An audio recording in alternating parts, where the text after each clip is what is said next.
हरियाणा के गुरुग्राम की घटना है। 12th में पढ़ने वाली एक लड़की और वो लगा लेती है अपने आप को फांसी। क्यों? जानने के लिए सुनिए ये पूरी कहानी।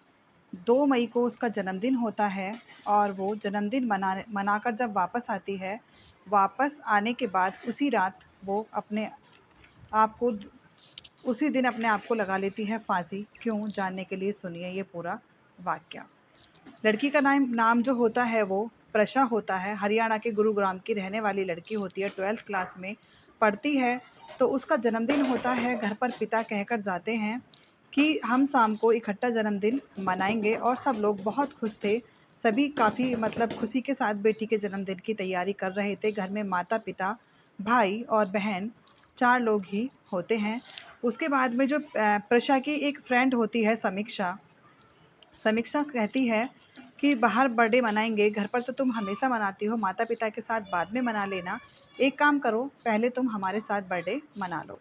तो बर्थडे जब उस लड़की का प्रेशा का मनता है, बर्थडे मनाने के बाद में फिर वो अपनी घर पर पहले मनाती है माता-पिता के साथ और फिर अपने पिता से कहती है कि पिताजी, मैं अपनी फ्रेंड समीक्षा के पास में बर्थडे मनाने के लिए जा रही हूँ, वो भी पार्टी माँग रही है। क्योंकि ज़माना आजकल का ऐसा ही है कि बच्चे घर में तो जन्मदिन मनाते ही मनाते हैं और उसके बाद में फिर वो अपने फ्रेंड्स के साथ में अलग जन्मदिन मनाते हैं।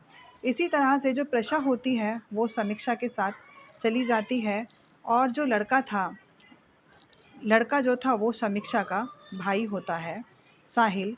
और साहिल भी उनके साथ में चला जाता है क्योंकि जो प्रशा थी वो साहिल की गर्लफ्रेंड होती है और जो समीक्षा थी वो साहिल की बहन होती है। समीक्षा उन दोनों को बुलाती है और उसके बाद में उनका बर्थडे मनता है, लेकिन जब उनका जन्मदिन बन जाता है, उसके बाद में क्या उनके साथ प्रशा के होता है, क्या नहीं होता, उसके बाद में प्रशा आकर घर पर बहुत दुखी रहने लग जाती है। 12th क्लास में बच्ची पढ़ रही थी, बहुत ज़्यादा उम्र नहीं थी, बहुत ज़्यादा मैच्योरिटी 12th क्लास में नहीं आती है, तो वो आकर उदास रहने लगती है। तो उनके पिता पूछते हैं, बेटी ऐसा क्या हुआ?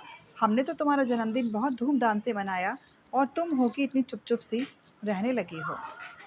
उसके बाद में वो लड़की नेक्स्ट डे दोपहर का समय था, उसी समय आती है और आकर अपने सुसाइड कर लेती है। सुसाइड करने के बाद में जब पिता का जो काम था, माता जो थी वो एक प्राइवेट स्कूल में टीचर थी और भाई भी उसका पढ़ता था। पिता जो थे वो एक दुकान चलाते थे, लेकिन दोपहर को वो खाना खाने के लिए घर में ज़रूर आया करते थे। जब वो दरवाज़ा पीटते हैं और दरवाज़ा अंदर से नहीं खुलता, उन्हें ये भी पता था कि आज प्रशा घर पे ही है। दरवाज़ा बहुत देर तक पीटने के बाद जब दरवाज़ा नहीं खुलता है तो वो परेशान हो जाते हैं और घर की जो कुंडी थी वो लूज़ थी और उसमें 3-4 बार वो धक्के मारते हैं। पड़ोसियों को भी आवाज़ लगाते हैं और दरवाज़ा खुल जाता है। जब वो देखते हैं कि बेटी पंखे पर झूली हुई है, उसको वो देखकर वहाँ रोना बहुत बुरी तरह फूट-फूट कर रोना शुरू कर देते हैं और अपनी बेटी को अपने ही हाथों से वो नीचे उतारते हैं। उतारने के बाद में अब वो पुलिस को मतलब फ़ोन किया जाता है, मोहल्ले वाले कोई ना कोई पुलिस को फ़ोन कर देते हैं, तो पुलिस वाले आते हैं तो पूछा जाता है कि आपकी बेटी ने ऐसा क्यों किया? पिता कहते हैं कि हमें इस बारे में कुछ भी नहीं पता है, हमें इतना पता है कि समीक्षा जो उसकी फ्रेंड है वो उसको घर से लेकर गई थी कि तुम्हारा जन्मदिन अब हम बाहर मनाएँगे, तुमने घर में मना लिया। समीक्षा का जो भाई था साहिल, ऐसा वो क्या करता है इसके बारे में अभी हमें नहीं पता। लेकिन उसी कॉलेज में उनके मामा की बेटी भी, प्रशा के मामा की बेटी भी पढ़ती है। मामा की बेटी से जब पूछताछ की जाती है और फिर उस लड़की के बैग को खोला जाता है तो उसमें 2 पेज का लेटर लिखा हुआ था, जिस लेटर में बार-बार साहिल का ही नाम आ रहा था और वो कहती है कि साहिल, तुमने मेरे साथ जो किया वो अच्छा नहीं किया। तुम्हें मैं एक अपना अच्छा दोस्त मानती थी और तुमने जो मेरे साथ किया है उसको मैं इस पत्र में भी नहीं लिख पा रही हूँ कि मैं उसे कैसे इस पत्र में लिखूँ जो तुमने मेरे साथ में किया है।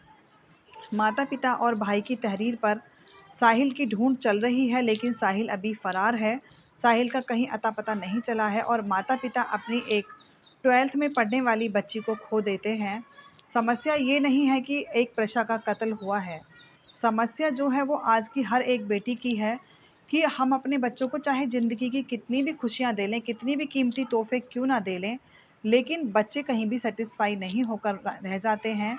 अब साहिल ने ऐसा प्रशा के साथ क्या किया था, ये हरियाणा के गुरुग्राम की घटना है और फिर जब ये चीज़ें लेटर खुलता है तो पूरा लेटर सोशल मीडिया पर डाला जाता है, और डालने के बाद में फिर ये देखा जाता है कि ऐसा क्या हुआ प्रेषा के साथ में जो प्रेषा ने सुसाइड कर ली। और एक माता-पिता अपनी इकलौती बेटी से हाथ धो बैठते हैं। तो अपने बच्चों को समझाएँ, सावधान रहें, सतर्क रहें और जागरूक रहें।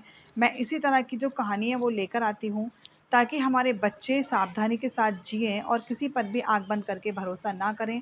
क्योंकि आजकल जो जितनी भी ये घटनाएँ हैं, एक तो लव जिहाद की घटनाएँ बहुत ज़्यादा खुल के सामने आ रही हैं, और इस तरह की बॉयफ्रेंड गर्लफ्रेंड वाली घटनाएँ बहुत ज़्यादा खुलकर सामने आ रही हैं।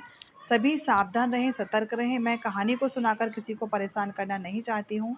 मेरा मोटिव सिर्फ़ इतना है कि आप सब खुश रहें और स्वस्थ रहें। Thank you and have a nice day.